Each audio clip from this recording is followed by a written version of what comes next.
Hello बच्चों, let's read this question.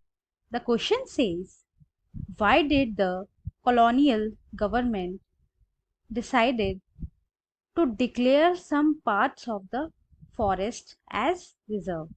जो colonial government थी, उन्होंने forest के कुछ part को reserved forest क्यों बना दिया था? क्वेश्चन हमसे ये पूछ रहा है, ठीक है।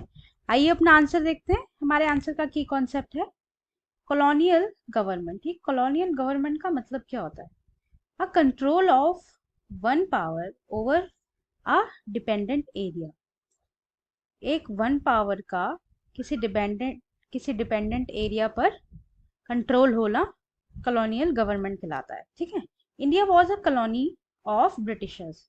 इंडिया जो है किसकी कॉलोनी रही है? इंडिया रही है ब्रिटिशर्स की कॉलोनी। ब्रिटिशर्स ने हमें गुलाम बना के रखा था अपना कई सालों तक। ठीक, the colonial government believed that all the lands were wasteland since land revenue was the major source of income for the colonial government. जो ब्रिटिशर्स थे उनका ये मानना था कि जितने भी लैंड्स हैं वो वेस्ट लैंड्स है। क्यों?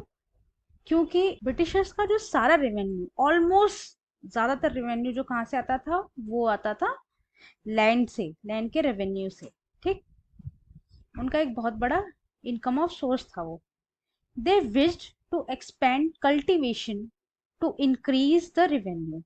उनका ये मानना था कि जितने भी वेस्ट लैंड है, जितना भी ये खाली एरिया है, जितने भी खाली मैदान पड़े हैं, इन पे हमें कल्टीवेशन कराना चाहिए, इन पे हमें खेती बाड़ी करानी चाहिए, जिससे कि हमारा ही रेवेन्यू जनरेट होगा। ब्रिटिशर्स की ये प्लानिंग थी, ठीक है। इसलिए उन्होंने जो है फॉरेस्ट को रिजर्व करवा दिया था।